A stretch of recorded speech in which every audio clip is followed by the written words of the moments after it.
Buenas tardes, nosotros somos estudiantes de la Facultad de Estudios Superiores Iztacala.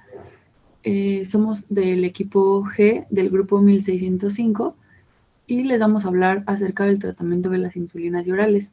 El equipo está conformado por Cano, Toriz, Diego Israel, Málaga, Polito y su servidora Serrato Cortillo Sveidi Jimena. La siguiente, por favor. Bueno, para empezar, la insulina es una hormona que segregan las células beta del páncreas, principalmente como respuesta a la presencia de glucosa en sangre y en menor grado de otras sustancias contenidas en los alimentos. La acción de esta hormona es fundamental porque es la que permite que se aprovechen correctamente los alimentos. Es la máxima responsable de que la glucosa entre dentro de las células de los tejidos periféricos, como el músculo, el hígado, donde va a ser utilizada. Empleando un símil de la vida corriente, la insulina es la llave que permite abrir la puerta para que entren los alimentos. La insulina también es una hormona imprescindible para la vida y por esto siempre hay una secreción basal que garantiza unos mínimos de la hormona. Estos niveles de insulina aumentan después de las comidas para poder aprovechar los alimentos. Y la cantidad va a depender del tipo de comida y en cuanto más azúcares se coman, mayor secreción de insulina. La siguiente.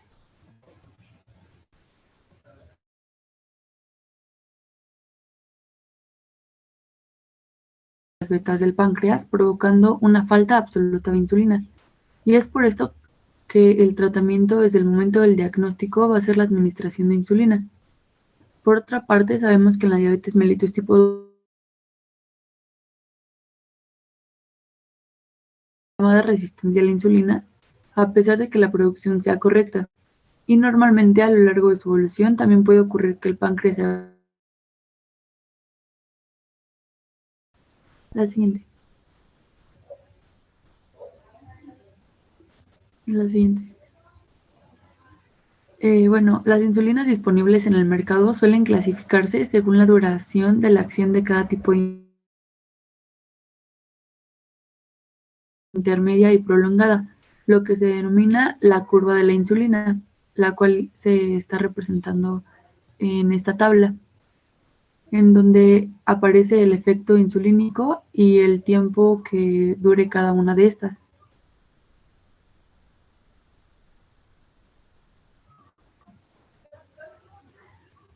El inicio de acción se significa que es el tiempo que tarda la insulina en llegar al torrente.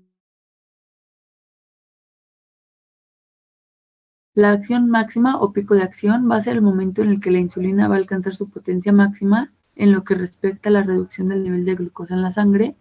Y por último, la duración va a ser el tiempo que la insulina va a mantener su acción de disminuir la glucosa. Van a existir muchos tipos de insulina para diferentes personas, distintas situaciones y estilos de vida. Como ya había mencionado, los tipos de insulina, tenemos las insulinas de acción ultra rápida, que son análogos rápidos, las insulinas de acción rápida, que son regulares, insulinas de acción intermedia, insulinas de acción lenta y también tenemos las insulinas mixtas, que son mezclas de insulina con distintas proporciones. La siguiente. La insulina no puede administrarse por vía oral, esto debido a que se podría destruir en el tubo digestivo, y es por esto que se debe administrar a través de una inyección, habitualmente por vía subcutánea. La insulina destinada a cubrir las necesidades constantes suele denominarse insulina basal, mientras que la insulina inyectada para reducir los picos de hiperglucemia se va a denominar bolo. Es muy importante ajustar bien las dosis y el tipo de insulina con la ingesta de alimentos y la práctica de ejercicios para evitar hipoglucemias y otras descompensaciones. La siguiente. Los dispositivos de administración de las insulinas tenemos las jeringuillas y las jeringas con agujas subcutáneas son desechables y se utilizan una sola vez. Se van a cargar a partir de un frasco de insulina y su uso ha quedado reducido a medios hospitalarios y a casos muy concretos. También tenemos las plumas de un bolígrafo que vienen precargados y sirven para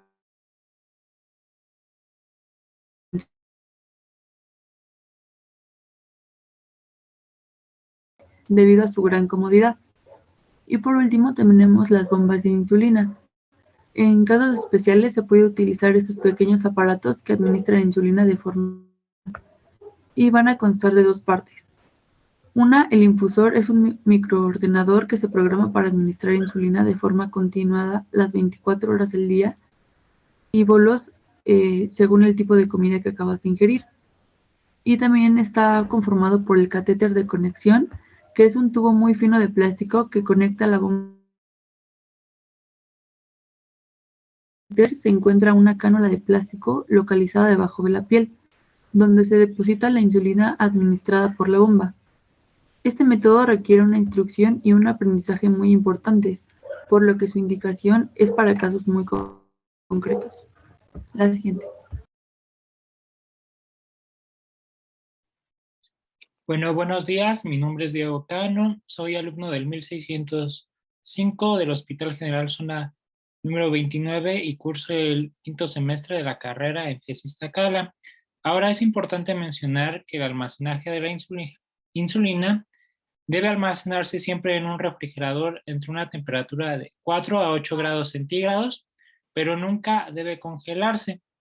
También se debe estar atento de su apariencia. Si esta cambia, como menciona el recuadro, es decir, se precipita, tiene mayor espesor o cambia la coloración, se debe desechar.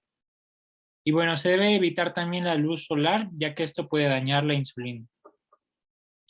Los sitios de inyección de la insulina van a variar dependiendo de la duración y el tipo de insulina que usemos. Como ya mencionó mi compañera Jimena, la insulina se clasifica por su mecanismo de acción o farmacodinámica, dependiendo de qué tipo de insulina vamos a aplicar en abdomen, brazos, muslos y nalgas. De acuerdo a este cuadro donde vemos las flechas, el abdomen es el sitio donde hace más rápido efecto y las nalgas es donde tiene un lento efecto. Entonces, dependiendo del tipo de insulina, como la NPH, que es moderada, las insulinas lentas o ultralentas, se va a inyectar en el muslo o nalga. Esto debido a que la acción es más larga y estable. Por el contrario, si usamos una insulina de acción rápida, es mejor que se inyecte en el abdomen. La vía de administración de la insulina va a ser subcutánea, es decir, después de la epidermis, pero antes del músculo. Se va a utilizar una técnica conocida como la del pellizco y se va a imponer la aguja a 45 grados. Es importante destacar que el sitio de inyección tiene que rotar para evitar lipodistrofias, que son lesiones que hacen que la piel se vuelva más gruesa y también las guías de práctica clínica indican que pueden incluso llegar a incapacitar a la insulina. Ahora, como ya se mencionó, las insulinas se pueden clasificar de acuerdo a su farmacodinámica, es decir, entre ultrarrápida, rápida, intermedias y de larga duración. Este es un cuadro de la guía de práctica clínica donde nos mencionas el nombre de la preparación, su nombre comercial, su inicio de acción, su pico de acción, su duración y cuándo se debe aplicar. Un punto importante es que se recomienda para insulinas de acción ultra rápida o en bolo que estas normalmente sean las ultra rápida, puesto que hay mayor apego, ya que los pacientes prefieren esperarse 10 minutos antes de comer en lugar de esperarse media hora, como sería en el caso de la insulina regular. Otra forma de clasificar a las insulinas es por insulinas humanas y análogas a las insulinas humanas. En este cuadro podemos verlas representadas como la insulina de acción rápida regular y la insulina de acción intermedia NPH. Estas dos son insulinas humanas, mientras las otras, que son de acción ultra rápida y de larga duración, son análogas a la insulina.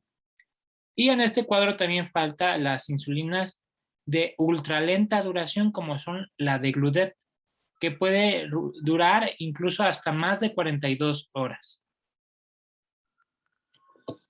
Aquí podemos ver un esquema de cómo se comportan las insulinas. Las insulinas de acción ultra rápida y rápida se generan picos porque son en bolos, es decir, es para poder prevenir la hiperglucemia que se produce después de los alimentos, mientras las insulinas basales tienen un comportamiento de meseta, es decir, son para las necesidades de todo el día y no son tan potentes, pero siempre están disponibles durante todo el día. Este es un cuadro o un patrón de cómo se comporta la insulina en una persona normal que no presenta diabetes. Podemos ver que la insulina basal se genera durante todo el día de forma simultánea y no hay picos. Sin embargo, vemos que hay 3 picos dependiendo del desayuno, la comida y la cena. Esta es la insulina en bolo que produce la glucemia de los alimentos. Por lo tanto, el tratamiento de la insulinoterapia va a ser como todos los tratamientos de reemplazo hormonal, es decir, va a tratar de imitar el patrón de la liberación de la insulina. Pero para eso es importante destacar que nosotros vamos a administrar insulina de acuerdo a las metas que tengamos. La guía de práctica clínica establece que las metas necesarias son, antes de los alimentos, una glucosa plasmática de 72 a 126, 2 horas después de 90 a 180, antes de dormir de 108 a 180 y a las 3 a.m. de 90 a 144. Acá tenemos otro cuadro por la ADA, donde menciona que una glucosa plasmática en ayudas debe ser de 80 a 130 y postprandial menor a 180 y una hemoglobina glucosilada menor al 7%. Sin embargo, todos los pacientes son diferentes y las metas de control pueden variar o pueden ser incluso individualizadas basándose en la duración y el tipo de diabetes que la persona tiene, así como su edad, si tiene comorbilidades o si tiene incluso complicaciones de la diabetes. Para los diabetes tipo 1 es importante que desde el momento en que se diagnostique este tipo de diabetes se tiene que dar un tratamiento con insulina y este se va a hacer utilizando un esquema basal bolo de la insulina, donde se va a requerir una insulina de acción lenta o ultralenta o moderada para poder sustituir a la insulina basal, mientras se va a utilizar insulina de acción rápida o ultra rápida para la insulina en bolo, que es antes de los alimentos. La dosis inicial de insulina se va a calcular por regla universal que sean 10 unidades por día o se va a multiplicar 0.2 por los kilogramos que pese el paciente. De lo que tengamos de eso, después se va a sacar entre un 40 al 60%. Ese porcentaje se va a utilizar para insulina basal y el restante para ultra rápida. Las dosis se va a dosificar de acuerdo de 2 a 4 unidades con glucemia en ayunas por 3 días. Otro punto importante es que la insulina NPH normalmente se utiliza 2 veces al día, puesto que su acción es de 12 horas. A pesar de eso, se estima que se debe poner 2 tercios por la mañana y 1 tercio por la noche para prevenir hipoglucemias. Es importante, por lo tanto, que el paciente tenga un automonitoreo constante de glucosa capilar. Se recomienda incluso de 4 a 6 veces por día. Un conteo de carbohidratos, donde en la guía de práctica clínica podemos encontrar cuántos carbohidratos se dan por porción de alimento. Y recordar la regla que una unidad de insulina equivale a cada 15 gramos de carbohidratos consumidos. La guía de práctica clínica también menciona que lo que debemos de hacer de acuerdo a los niveles de glucosa plasmática. Si es menor a 72, se debe reducir las dosis de insulina e incluso si se considera que se debe acudir al servicio de emergencia si se presentan síntomas como vómito, diarrea, debido a que pudiera padecer hipoglucemia. Así como es importante incrementar o incluso tomar líquidos azucarados o carbohidratos. En caso de tener una glucosa de 72 a 144, se estima que no se debe hacer cambios en las dosis de insulinas y tampoco cambios en las dietas.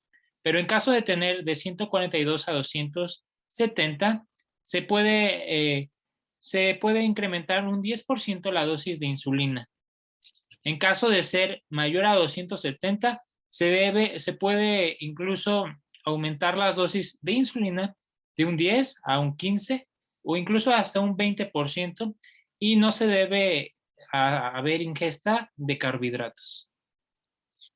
En el caso del diabético tipo 2, la insulina no va a ser necesaria para todos los pacientes, solo para aquellos que se consideren que tenga diabetes inestable, es decir, una hemoglobina glucosilada mayor al 9% o una glucosa mayor a 300 miligramos sobre decilitro con sintomatología.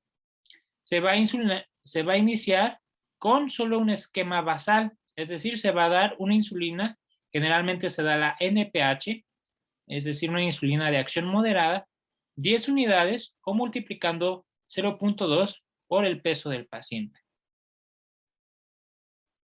Para poder dosificar las siguientes dosis, se debe hacer un chequeo constante de glucosa en ayuno diario e incrementar dosis usualmente 2 unidades cada 3 días hasta que los niveles de glucosa sean las metas necesarias.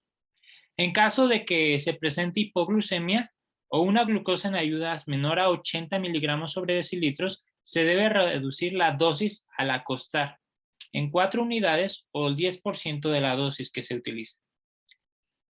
Una vez empezado el tratamiento con insulinas y que no se presente hipoglucemia, cada 3 meses se debe monitorear la hemoglobina glucosilada. Si esta llega a ser menor a 7%, se debe continuar con el régimen de insulina. En caso de que no sea así, se debe checar la glucosa ya no solo en ayuno, sino la glucosa al almuerzo, en la cena y el acostarse. Dependiendo de los resultados, se añadirá una segunda inyección, pero en este caso una insulina de acción rápida. Y se va a iniciar con 4 unidades y se pueden añadir de 2 cada 3 días. En caso de que la glucosa antes del almuerzo esté fuera de rango, se va a iniciar con una insulina de acción rápida en el desayuno. En caso de que sea para la cena, se va a añadir insulina NPH de acción moderada para el almuerzo. En caso de que sea antes de acostarse, se va a añadir insulina de acción rápida para la cena. Después de estos chequeos, si el paciente presenta una hemoglobina glucosilada menor al 7%, se va a continuar con el régimen. Si no es así, se tiene que reevaluar nuevamente la glucosa en ayunas y también prealmuerzo y predesayuno.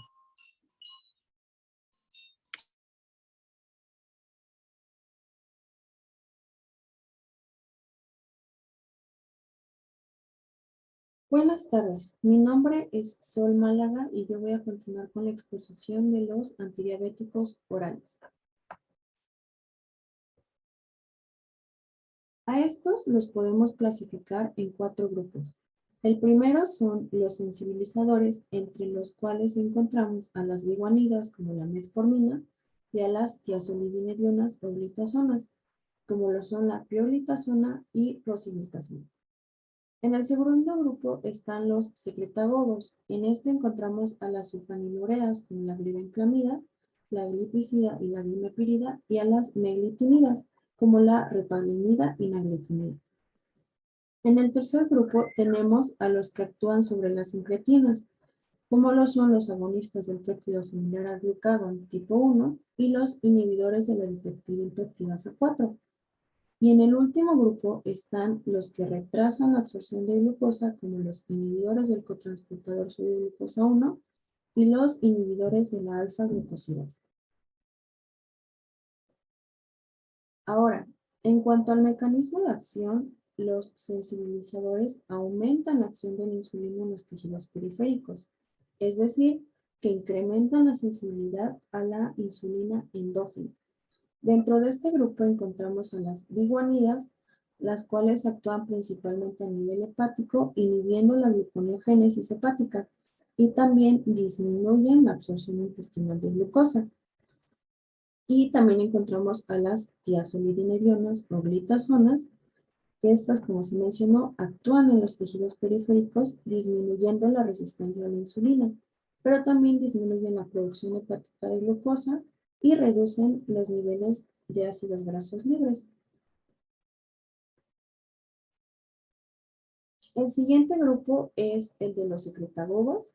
Estos estimulan la secreción de insulina mediante la inhibición de los canales de potasio sensibles a ATP de la membrana citoplasmática de las células beta. Esto lo que va a producir es la entrada de calcio, provocando así la movilización de los gránulos de insulina a la superficie y así facilitar su exocitosis. Dentro de este grupo encontramos a las sulfanilureas, las cuales incrementan la captación de glucosa por los tejidos, y a las meglitinidas, las cuales estimulan la secreción de insulina, pero solo en presencia de glucosa exógena. Después tenemos a los fármacos que actúan sobre las incretinas, que son hormonas gastrointestinales que se liberan después de los alimentos y estimulan la secreción de insulina. Dentro de estos fármacos que actúan sobre las incretinas, encontramos a los agonistas del péptido similar al glucagón tipo 1. Estos lo que hacen es incrementar la síntesis de insulina y la exocitosis de una manera dependiente de glucosa, pero no son considerados antidiabéticos orales, ya que son administrados por inyección subcutánea. Y a los inhibidores de la dipeptidasa 4. Estos elevan la concentración plasmática del polipéptido inhibidor gástrico y del péptido similar al glucagón tipo 1, provocando un incremento en la secreción de la insulina, la disminución de las concentraciones de glucagón y también ayudan con la mejora de la hiperglicemia en ayuno y postprandial. Y en el último grupo encontramos a aquellos antidiabéticos que retrasan la absorción de glucosa, que son los inhibidores del cotransportador sodio-glucosa tipo 2, que como su nombre lo dice, inhiben al SGLT2 en los segmentos S1 y S2 del túbulo proximal renal, provocando un aumento en la excreción renal de glucosa. Los siguientes son los inhibidores de la alfa-glucosidasa, que inhiben las enzimas intestinales que intervienen en la degradación de disacáridos, logrando disminuir la absorción gastrointestinal de glucosa. Y bueno, ahora pasamos a la dosis de administración, los efectos adversos y en qué situaciones está contraindicado cada fármaco. Primero tenemos a la metformina.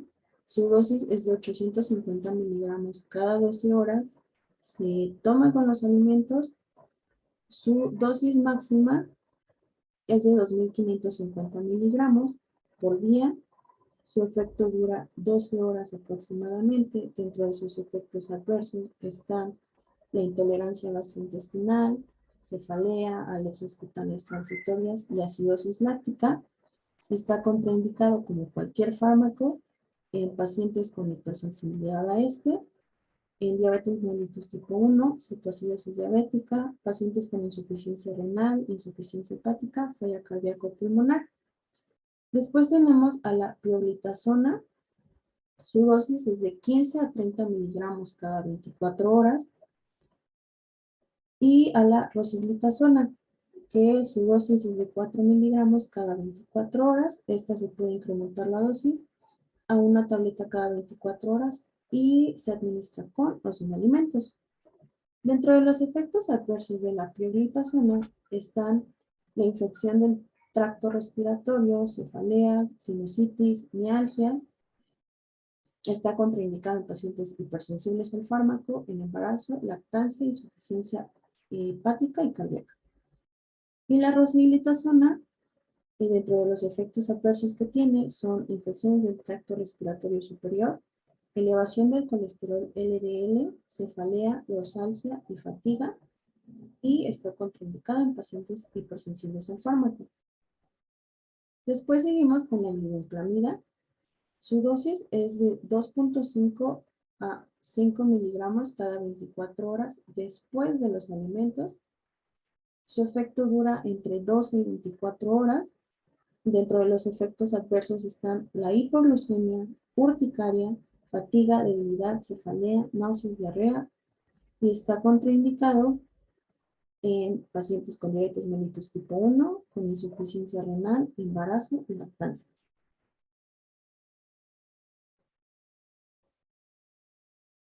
Después seguimos con la repaglinida. Su dosis es de 0.5 a 4 miligramos con cada alimento. Dosis máxima de 16 miligramos. La natrelinida son 120 miligramos con cada alimento, con una dosis máxima de 720 miligramos por día. De ambas, la duración del efecto va a ser entre 2 y 4 horas.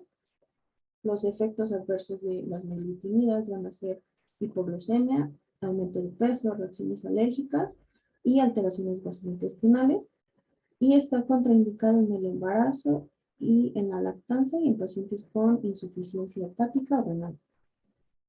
Después seguimos con la exenatida. Estas ya les había mencionado que van a ser por administración de inyección subcutánea.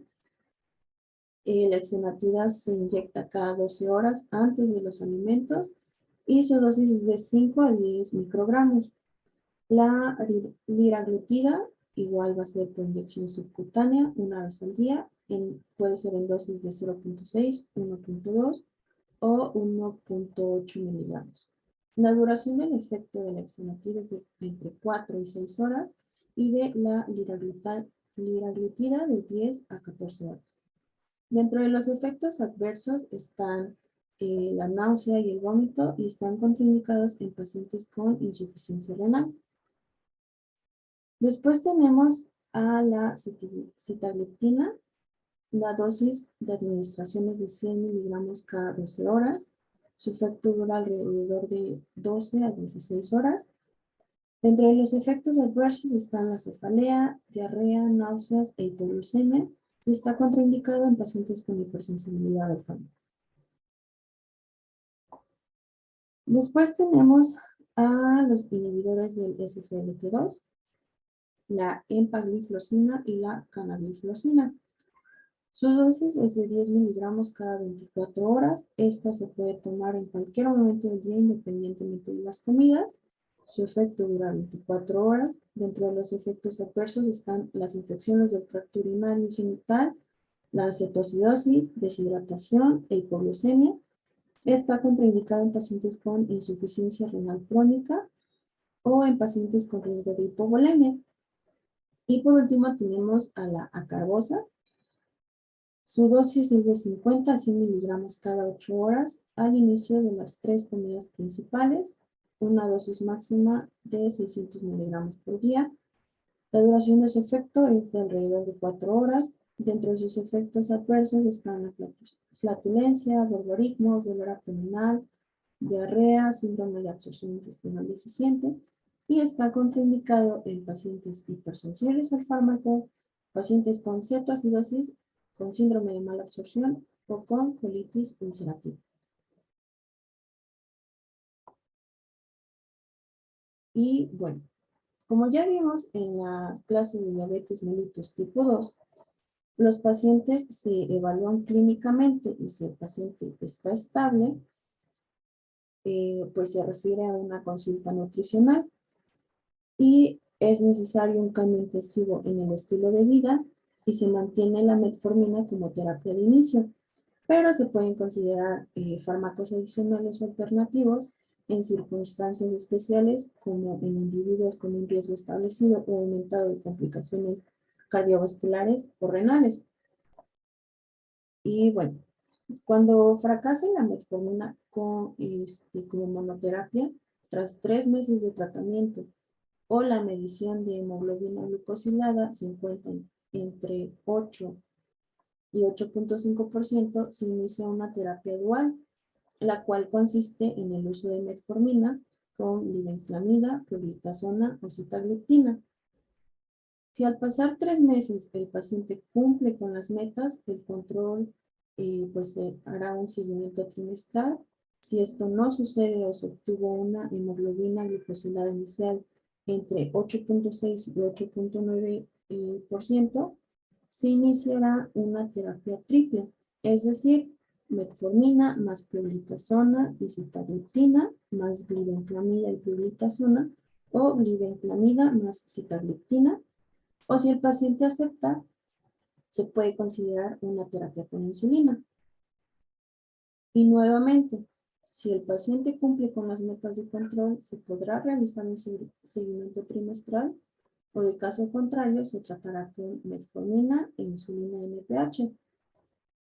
En caso de que se obtenga una hemoglobina glucosilada mayor a 9% con una glucosa mayor a 300 miligramos por decilitro y sintomatología, se va a iniciar el tratamiento con metformina y dosis inicial de insulina NPH de 10 unidades o insulina NPH calculada a 0.2 unidades por kilogramo de peso. Las metas de control van a ser la obtención de hemoglobina glucosilada menor a 7%, una glucosa capilar preprandial entre 80 y 130 miligramos por decilitro, y por último, una glucosa capilar postprandial menor a 180 miligramos por decilitro. Y bueno, aquí algo importante a la hora de la elección del tratamiento es que se debe tener en cuenta en primer lugar el riesgo de los antecedentes cardiovasculares, insuficiencia cardíaca y renales del paciente. O si estos no existen, la elección terapéutica se va a realizar en función de los efectos secundarios que tienen los fármacos, como ya les mencioné, que puede ser la hipoglucemia, ganancia ponderal, el costo económico también es algo importante, y pues siempre se deben contemplar las preferencias del paciente. Y bueno, esto sería todo por nuestra parte. Gracias por su atención.